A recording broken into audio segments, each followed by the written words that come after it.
కానీ ప్రతి డినామినేషన్ ఇంకో డినామినేషన్ని ద్వేషిస్తుంది. కులాన్ని బట్టి ద్వేషం, సిద్ధాంతాల బట్టి ద్వేషం, వేషభాషలను బట్టి ద్వేషం. ప్రియులారా, సంఘములో ఒకరి మీద ఒకరికి ద్వేషాన్ని రెచ్చగొట్టి ఐక్యతను చెడగొట్టడం దుష్టుడు చేస్తున్నటువంటి కుతంత్రము, కుటిల ప్రయత్నము. వీటన్నిటికీ విరోధంగా మనం పోరాడాలి. ఎలా పోరాడుతాము? ఎలా పోరాడుతాం? సంఘాల మధ్య ఉన్న ద్వేషాన్ని సంహరించాలి. ఎలా సంహరిస్తాము? మనం చెబితే వినేస్తారా జనాలు? డోర్ మూసుకోరా కుర్ర కుంక, నీకేం తెలుసు, నేను చెబుతాను నువ్వు విను అంటారు. ఎవరికి వాళ్లకు ఇగో ఉంది. అహం అనే మృగంగాడు ఇంకా చచ్చిపోలేదుగా. నాయకులలో వాడు బలంగా బ్రతికే ఉన్నాడు. ఏంట్రా నువ్వు చెప్పడం, నేను చెప్తాను విను అంటాడు. వాడికి తెలిసి చావదు సత్యము. చిన్నోడు చెబితే వింటానా అని ఆ గర్వం ఒకటి. మళ్ళీ మరి ఎలా పోరాడాలి? సంఘాల మధ్య వైషమ్యాలు, విద్వేషాలు ఎలా రూపుమాపాలి అంటే మనము చేయగలిగే పని కాదు, దేవుడు మాత్రమే చేయగలిగిన పని అది. గనక మనం ఎవరితో చెప్పినా వాళ్ళు వినరు. దేవునికే చెప్పుకుందాం. ప్రతి విషయంలోనూ కృతజ్ఞతాపూర్వకంగా మీ విన్నపములు దేవునికి తెలియజేయమన్నాడు.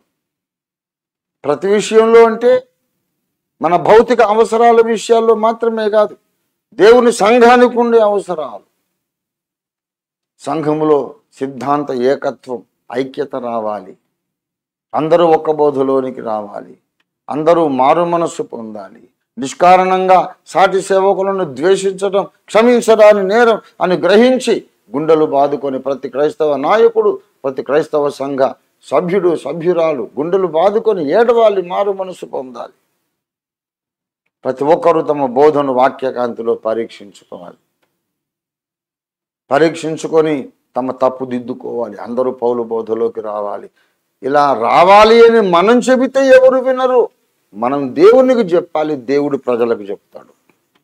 అందుచేత ఈ ప్రార్థనా పోరాటం ఆపటానికి వీలు లేనిది. ఈ ప్రార్థనా యుద్ధం, ప్రార్థనా పోరాటం ఆపటానికి వీలు లేని పోరాటం ఇది. కంఠంలో ఊపిరి ఉన్నంత వరకు మనం ప్రార్థన చేస్తూనే ఉండాలి. ఈ భూమి మీద మనం బ్రతుకున్నంత వరకు ప్రార్థన చేస్తూనే ఉండాలి. ఎందుకంటే సాతాను బహు చురుకుగా పనిచేస్తున్నాడు.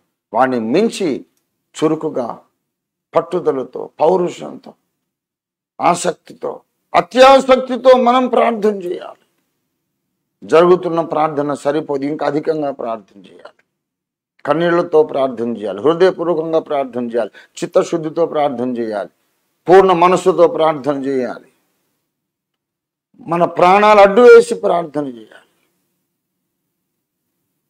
ప్రియులారా, ఈ కడవరి కాలంలో దుష్టుడు బహు చురుకుగా, యాక్టివ్గా పని చేస్తున్నాడు. కనుకనే సంఘాలు కలవట్లేదు. నిష్కారణంగా ఈ లోకం యేసును ద్వేషిస్తోంది. ఇది దుష్టుని కార్యం కాదా? యేసును ప్రేమిస్తున్నామని చెప్పుకుంటున్న పాస్టర్లు ఒకళ్ళనొకళ్ళు నిష్కారణంగా ద్వేషించుకుంటున్నారు, విమర్శించుకుంటున్నారు. ఇది సైతాను కార్యం కాదా? మనం చిన్న బృందం, చిన్న సంఘం.